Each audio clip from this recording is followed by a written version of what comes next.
The Kenya Certificate of Primary Education KCPE results have displayed the superior performance of private school pupils compared to their counterparts in public school systems. This comes after the release of the much-awaited results at the Mtihani House today. The list of the top 10 schools nationally was only dominated by private institutions. New Light Academy in Nairobi emerged the overall best performed school, followed by Makini Ngong Road Academy, both in Nairobi. Gilgil Hills Academy in Nakuru came in third, ahead of Marel Academy from Bungoma. Other academies that dominated the top 10 list were Fred's Academy Meru, Chelsa Academy from Bomet, Pleasant View Academy from Kiambu, John Paul II from Laikipia, Josnem Academy from Nyandarua, and Kathiribi School from Meru.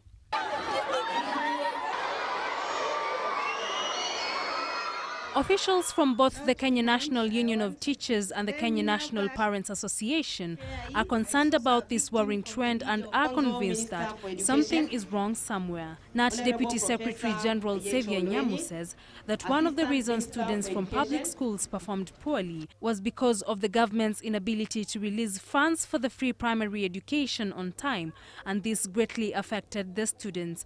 Not to mention that teachers in public schools boycotted classes for 3 weeks in the final term of schools last year.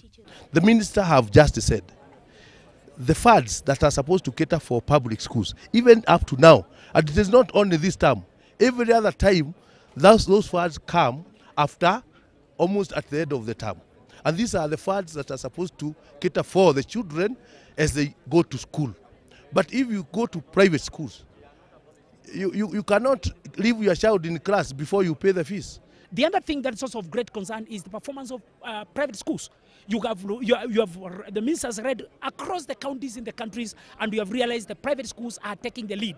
The question that we want to understand is what has gone wrong with our schools, especially our public schools in this country, where the government has invested close to around 75 billion shillings in this country. We want to have an answer. Musau Ndunda of the Kenya National Association of Parents also expressed his concern over the number of students who will be locked out from joining high schools due to poor performance and lack of enough schools to enroll them. Out of the 811,930 candidates who sat for the KCPE examinations, only 433,974 scored above 200 marks, which means that more than 186,000 students will not be able to join Form 1. Moreover, there is dire need for more secondary schools to fit all these students.